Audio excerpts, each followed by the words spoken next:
자, 오늘 본문 말씀은 예수님이 앞쪽부터 쭉 이어서 어떤 이야기를 하고 있습니다.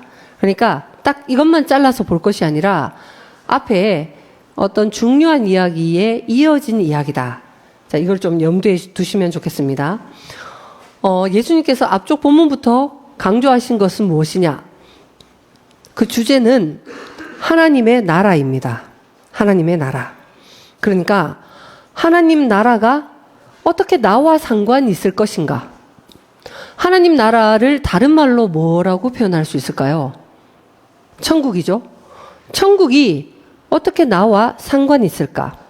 어떻게 하나님 나라가 나에게도 다가올까? 하나님 나라가 어떻게 도래할까? 자, 이 말씀을 하실 때에 예수님께서 앞쪽에 두 가지 조건을 말씀하셨습니다. 첫째는 하나님 나라에 대해서 여기 있다, 저기 있다, 특정 공간이나 어떤 특정 시간대만을 국한해서 이야기하지 말라는 겁니다. 하나님 나라는 너희 가운데 있느니라 라고 말씀하셨습니다. 그러니까 함께 하나님의 말씀을 듣는 사람들과의 이 관계 안에 지금도 누릴 수 있다는 얘기를 예수님께서 하셨습니다. 그리고 두 번째 중요한 사실은 하나님의 나라는 주권이 누구에게 있다? 하나님께 있습니다. 주인이 하나님이에요. 그러니까 내 마음대로 되고 내 욕망대로 되고 내 기준대로 되는 것은 나의 나라입니다. 자, 그래서 하나님의 나라는 어찌 보면 내 기준이 내려지고 내 욕망이 없어지고 하나님이 원하시는 것만 이루어지면 나는 된다. 이런 사람에게 현재 하나님 나라가 분명히 도래할 것입니다. 이런 사람에게는 현세 가운데 펼쳐지는 하나님 나라를 누릴 것입니다. 이게 왜 중요하냐 하면 현재 내가 하나님 나라를 맛보고 누려야 죽고 나서 분명히 도래하는 그 하나님 나라와 내가 상관이 있을 겁니다. 연관이 되어질 것이기 때문입니다. 내가 살아서는 아무리 예수 믿고 교회 다니고 교회의 지체들과 내가 교제를 하더라도 이 관계 안에서 나는 늘 하나님 나라를 맛보지 못했다. 그런데 예수 믿어서 안 됐는데 죽었으면 될 것이다. 자, 이런 생각은 기독교 맹신입니다. 자, 그래서 현재 누리는 하나님의 나라를 기억하면서 오늘 본문을 한번 살펴보시면 좋겠습니다. 혹시 우리 에어컨을 껐나요? 저만 덥나요? 여러분 괜찮으십니까? 그러면 그냥 진행을 하겠습니다. 예.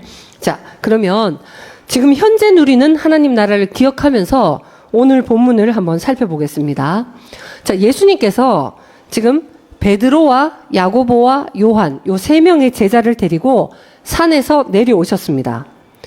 자, 예수께서 산에 내려오실 때에 많은 사람들이 무리를 지어서 예수님을 맞이합니다. 큰 무리가 예수님을 기다리고 있는데 그 무리 중에 한 사람이 크게 소리를 높입니다. 뭐라고 외치냐 하면 예수님을 향해서 선생님, 내 아들을 좀 돌보아 주십시오.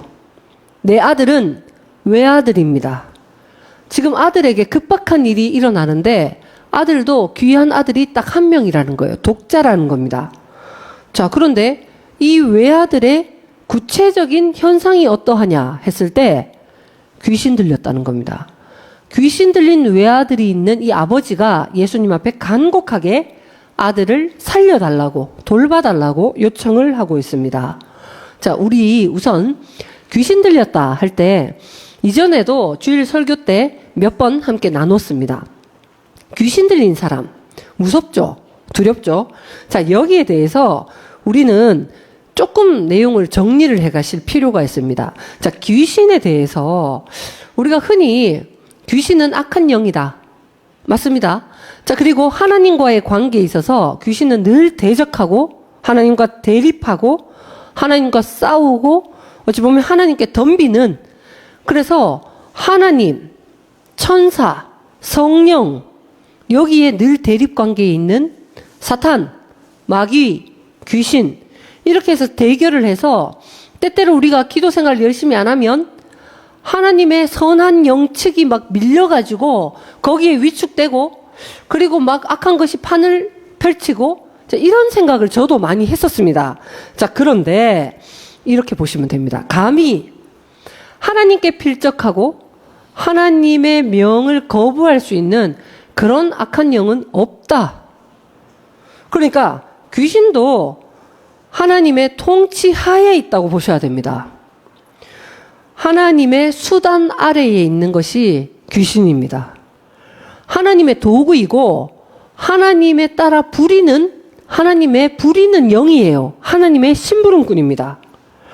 예를 들어 보겠습니다. 우리 출애굽할 때 이스라엘 백성을 괴롭혔던 애굽의 왕이 있었죠? 바로.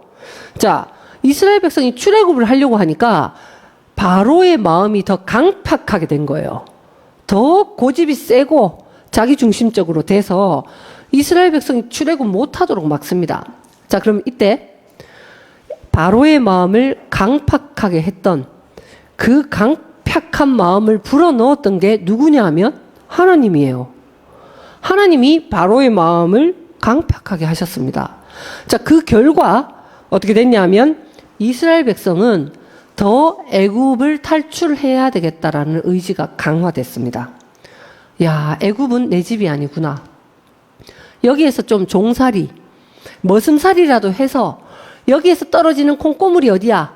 이걸로 내가 조금이라도 먹고 살고 편하게 살고 뭐 그렇게 윤택하게 살면 되지 않을까 하는 생각이 오히려 강박한 바로의 채찍을 맞아 보니까 야, 이렇게는 못 살겠다. 출애굽해야 되겠다라는 의지를 더 불태우게 되었다는 겁니다. 자, 그래서 귀신은 사람의 입장에서 볼 때는 악한 영이 맞아요. 우리 사람의 입장에서 보면 우리가 볼 때는 부정적인 요소를 감당하고 있거든요. 자, 그런데 중요한 사실은 하나님은 선도 지으시고 악도 지으셨습니다. 하나님은 빛도 지으시고 어두움도 지으셨습니다. 그러니까 선한 것만 하나님이 창조하시고 악한 것은 하나님의 영역이 아니다. 이런 이분화된 생각이 아니라는 거예요. 이사야서 말씀에 분명히 빛도 어두움도 내가 짓고 선도 악도 내가 지었다. 그러므로 나 외에 다른 신은 있다 없다? 없느니라. 이게 하나님의 마음입니다. 그러면 이 악한 것들은 뭘까? 이렇게 생각하시면 됩니다. 만약에 내가 하나님의 뜻에 대해서 등을 돌렸다. 하나님의 인생을 지은 목적과 하나님의 순리가 있어요. 그런데 내가 영리로 내가 인생의 계획을 가지고 내가 주권을 가지고 내가 선하게 판단을 가지고 하나님이 옳다 하시고 하나님이 아니다 하시는 것에서 등을 돌린 상태라면 그때 딱 나에게 누가 역사하고 누가 내 마음을 일으키냐면 딱 그때 마귀예요. 사탄과 귀신이 내 마음을 붙잡고 있습니다. 그런데 만약에 내가 때로는 어려운 일을 통해서라도 야, 이거 하나님의 뜻이 뭘까? 정말 내가 스스로 교만한 위치에 있지 않았는가? 정말 자수성가하고 나는 사실 다른 사람의 도움이 필요 없고 방해만 안 해도 나는 잘 나갈 수 있다. 오히려 내가 한 것만큼 정당하게만 돌아와도 나는 늘 억울하지 않은 인생이고 혼자도 할 수 있는데 그런데 뭔가 여건이 너무 안 된다. 이런 어려운 일을 통해서라도 하나님이 이 일을 허락하신 이유가 뭘까? 하고 하나님을 향해 내가 빛을 향해 딱 돌아서는 순간 그때 내 마음에 있던 마귀가 떠나가고 천사가 수종들게 돼 있어요. 정확하게 그런 구조입니다. 그래서 우리가 하나님을 알지 못하는 위치에 있을 때 귀신이 나로 하여금 번민케 하고 내 속을 시끄럽게 하고 나로 하여금 갈등케 하고 나를 괴롭힌다는 겁니다. 이거는 일상 가운데도 너무 흔히 볼 수 있습니다. 여러분 뭐 전기 이거 다 전기가 들어오니까 이 빛도 들어오고 뭐 에어컨도 들어오고 다 하는 거죠. 물, 뭐 불, 뭐 많습니다. 모든 게 마찬가지입니다. 물만 하더라도 꼭 필요한 겁니다. 우리 삶에 있어서 물이 꼭 필요하죠. 그런데 물을 내가 순리대로 적절하게 지혜롭게 잘 사용하고 다스릴 수 있다.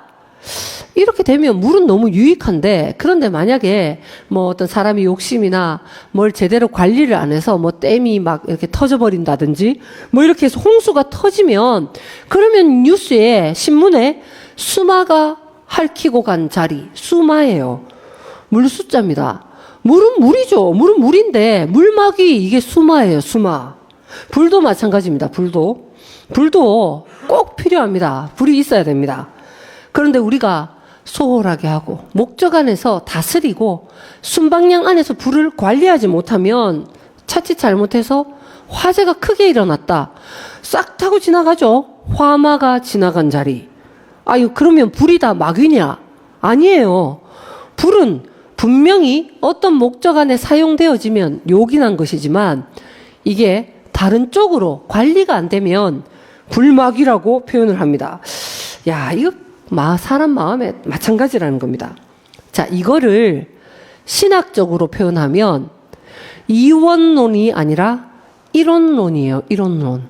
쉬운 얘기입니다. 이게 무슨 말이냐면, 이원론은 내가 주권을 가지고 내가 주인이에요. 내 입장에서 늘 내가 좋으면 선, 내가 싫으면 악, 내게 필요하면 이거는 하나님의 일하심, 성령의 도우심, 내 계산 안에서 손해가 있으면 이건 사탄 마귀. 자, 이렇게 분리해서 모든 것을 선과 악의 구조로 이분화시켜 놓은 것은 그의 사고 자체가 이원론적인 사고라는 겁니다. 자, 이건 우리가 신앙이 어릴 때는 이게 필요해요. 왜냐하면 너무 어려우니까. 무조건 내가 좋으면 하나님이 도우셨다. 그런데 심지어 버스마저도, 버스가 평소대로 자주 빨리 안 와서 내가 예배에 늦었다 이러면 저 버스가 뭔가 사탄에 씌워서 저런 게 아닐까. 이런 구조 자체가 다 이원론적인 생각입니다. 그렇다면 이사야서에 나 외에는 없느니라, 나 외에는 없다, 이론론이에요. 이론론. 이것은 모든 것이 하나님의 뜻 안에 있다는 거예요. 생, 사, 화, 복. 천지 만물을 창조하신 분이 때로는 나에게 훈훈한 순풍으로, 때로는 태풍과 같은 바람이, 그게 하나님의 일하심 가운데 포함되어져 있다는 겁니다. 내가 그때 오히려 방향을 돌려 앉으면 이 모든 것이 육신 안에서는 내게 아픔이 있고 눈물도 흘리게 하고 인간적으로는 손해가 있다 하더라도 그 일을 통해서 하나님이 나를 지은 계획이 내게서 조금이라도 이루어지고 하나님과 내가 동행하는, 함께하는 삶을 내가 살 수 있다면 돌아봤을 때 그 순간에도 하나님이 역사하셨어요. 그때는 사탄이 뭔가를 관장하는 게 아니라. 자, 그래서 이원론적인, 이분법적인 사고가 강한 분들은 죽는 순간에는 갑자기 하나님이 안 계시다는 거예요. 내가 하나님 열심히 믿고 하나님이 내 뜻대로 해줄 때는 늘 천사가 수종 들고 성령이 역사하시고 하나님의 뜻 안에 있는데, 죽는 순간에는 염라대왕이 와서 내 혼을 뭔가 하지 않을까, 이런 생각 자체가 이제는 나 외에는 없다. 자, 그래서 분명히 나 외에 다른 신을 너에게 두지 말지니라, 십계명이 있죠. 이걸 지키려면 하나님 외에는 다른 신이 없구나, 이렇게 보여야 됩니다.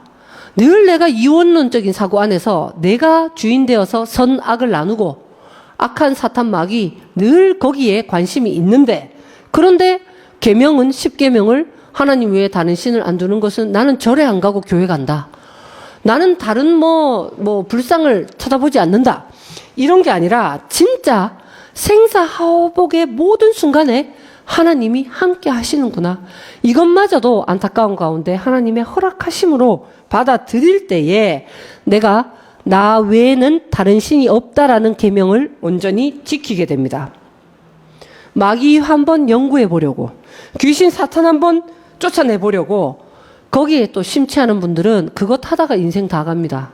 그게 아니라 오히려 하나님이 누구신가, 내 인생을 왜 허락하셨는가, 나는 왜 몸을 가지고 있어서 시험도 쳐야 되고 시집 장가도 가야 되고 육아도 해야 되고 직장생활도 해야 되고 싫지만 병원도 가야 되고 건강관리도 해야 되는 이유가, 내가 하나님이 어떠한 분인지를 발견하는 수단으로 사용하는 사람이 된다면 이상하게 귀신은 나와 상관없는 그냥 하나님의 어두움을 담당하는 그 어두운 영역을 담당하는 심부름, 부리는 영에 불과하다는 것을 깨닫게 될 것입니다.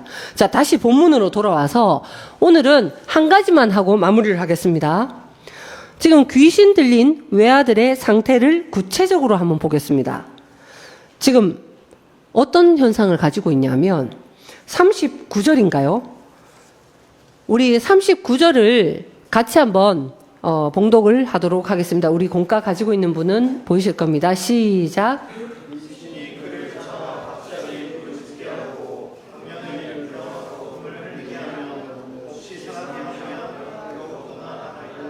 아멘. 자, 이 귀신 들린 외아들의 구체적인 상태 중에 첫 번째가 갑자기 부르짖게 하고 갑자기 부르짖는다는 겁니다.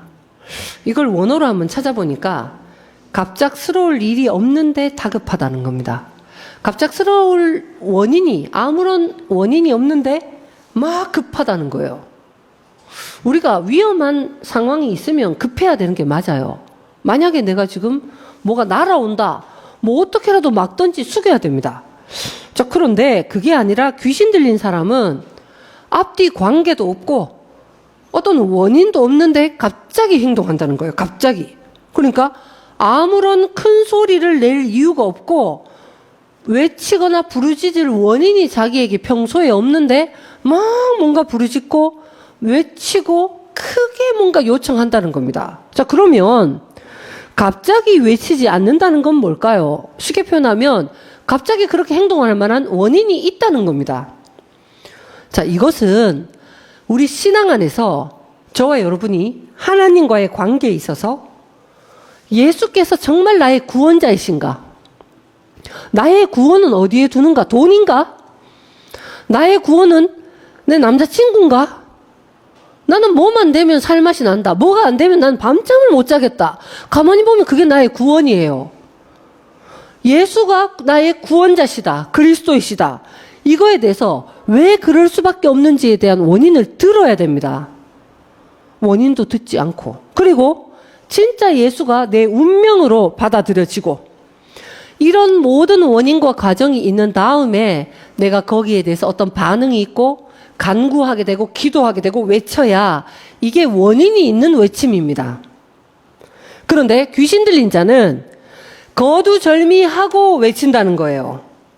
우리 구약 말씀에 보면 이스라엘 백성이 400년 동안 애굽에서 종살이를 하죠.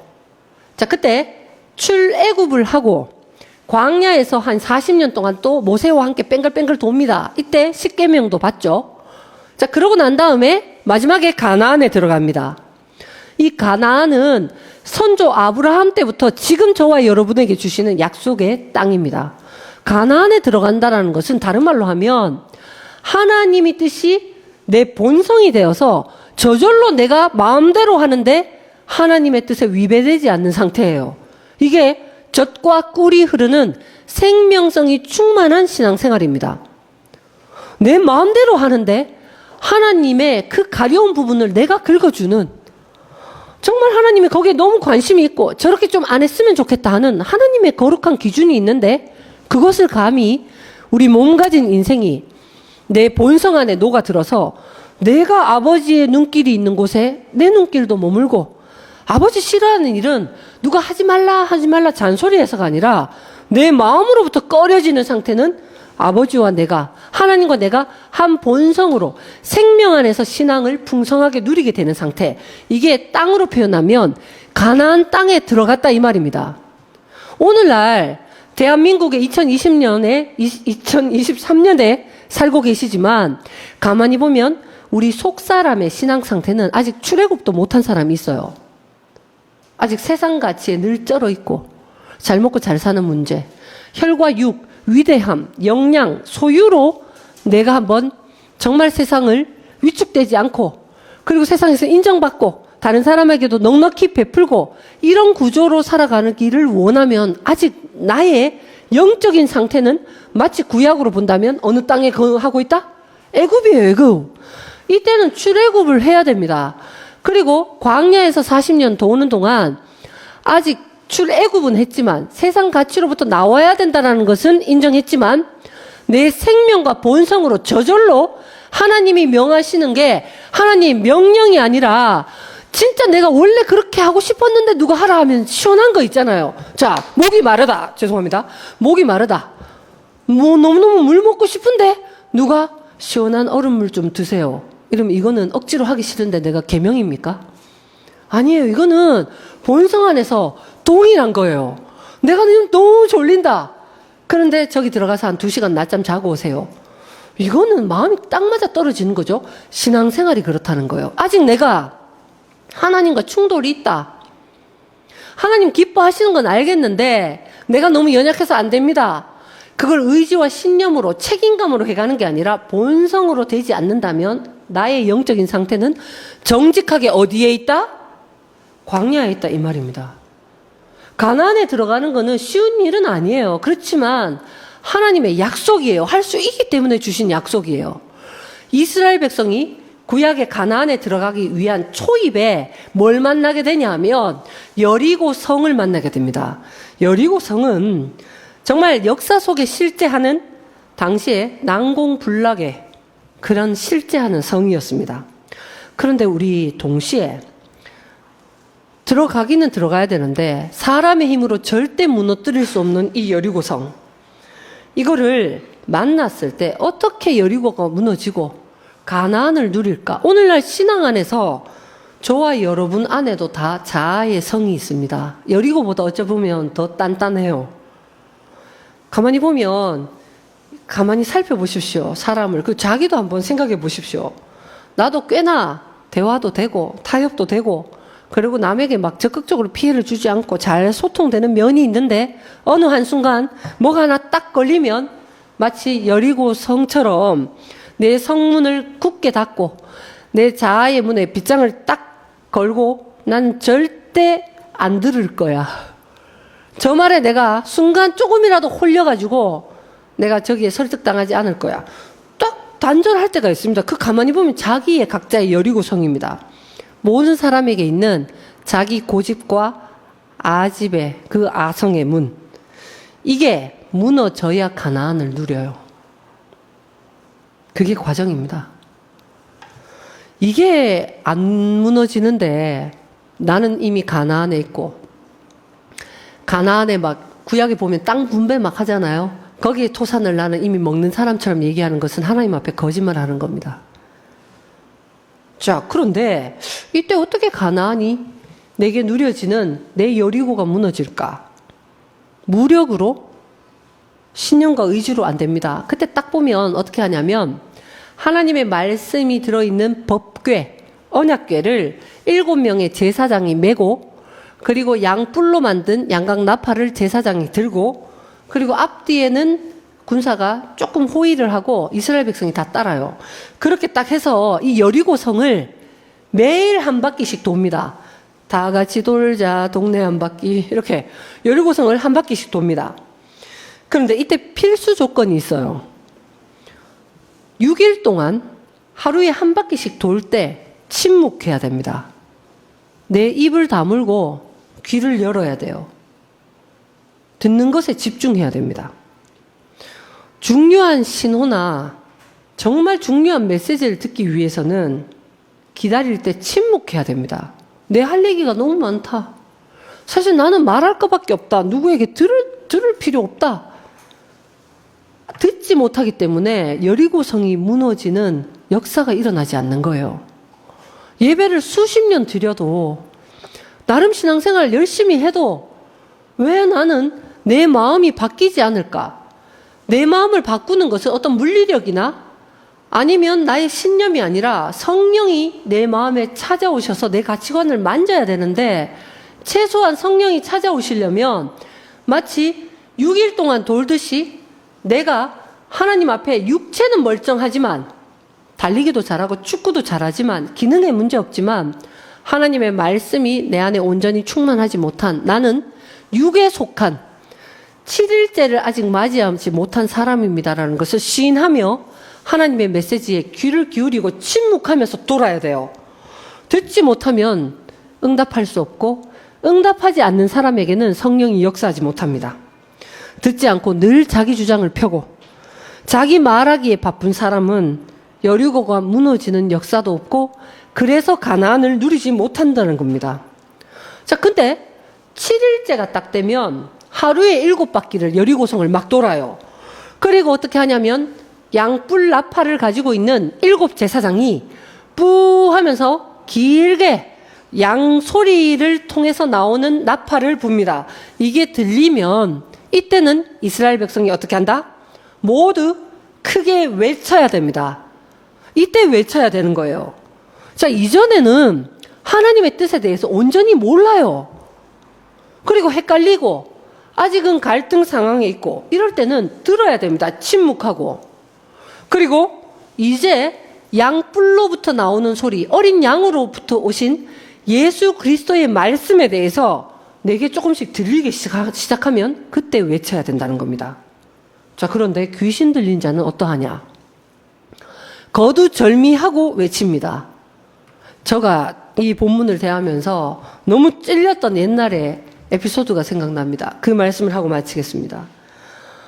청소년 시절, 또 대학생 시절에 저희도 뜨겁게 수련회를 하고 성경학교를 하고 사경회를 할 때 막 그 부흥 강사 아니면 목회자의 설교를 듣는데 설교에 관심이 없는 거예요. 제가 일단 예배 드리러 왔는데 하나의 그냥 형식이에요. 형식. 그래도 주님 앞에 예배는 드려야 되니까.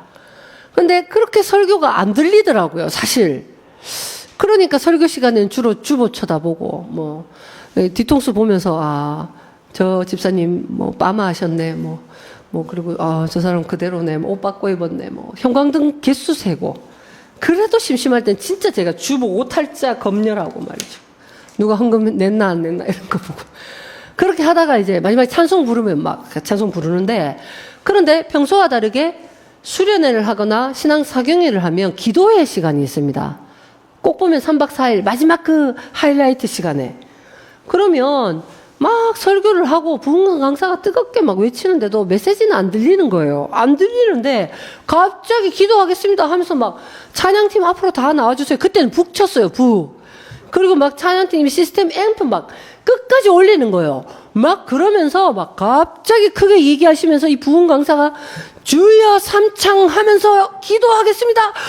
주여. 제가 지금 최소한 소리를 작게 하는 거예요. 기억 이런 거 안 나십니까? 아니면 20대는 이런 경험 안 해보셨어요? 와, 주여 삼창 들어가면 졸고 딴 생각하다가 갑자기 막 뭔가 홀린 듯이 주여 주여. 마지막 3번째는 또 얼마나 크게 하는지 모릅니다. 주여. 내 호흡을 다 빼고 나면 막 기도를 하는데 눈물이 막 나더라고요.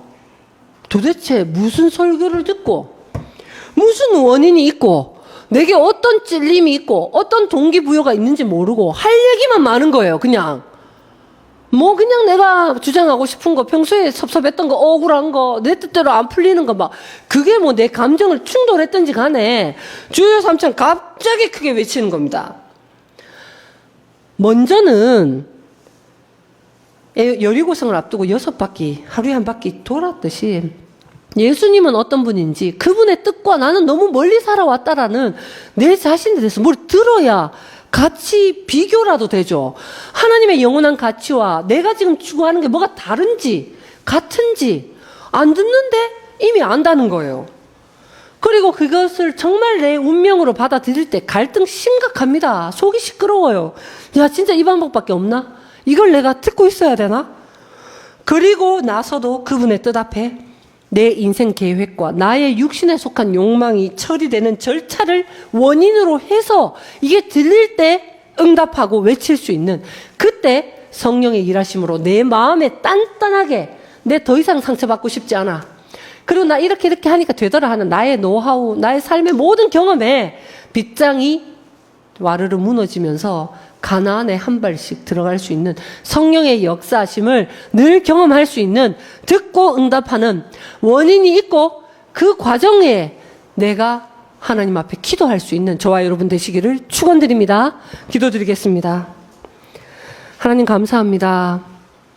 귀신 들린 이 사람이 주님 앞에 자신의 외아들의 상태를 표현할 때에 갑자기 소리치고 갑자기 외쳤다 되어 있습니다. 하나님, 어떤 평소에 내가 집중하지 않고, 평소에 내 안에서 생각도 정리하지 않고, 평소에 내가 한 걸음을 움직이지 않고 갑자기 어떤 일이 터지면 내가 일평생 이것을 위하여 힘껏 살았던 사람처럼 다급하게 외치는 이런 귀신 들린 것과 같은 신앙생활을 멀리하고 먼저 듣게 하여 주옵소서.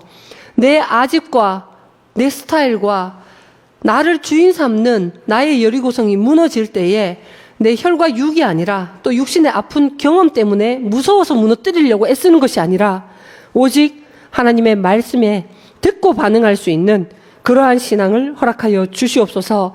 그리하여 우리가 참으로 가나안을 맛볼 수 있도록 도와주옵소서. 아버지의 뜻이 나의 뜻이 되고 아버지의 뜻에 위배되지 않는데 내가 그것 안에서 너무나 즐거워하고 만족히 여길 수 있는 진리 안의 자유를 이 자리 모두에게 전해 주시옵소서. 예수 그리스도의 이름으로 기도드립니다. 아멘.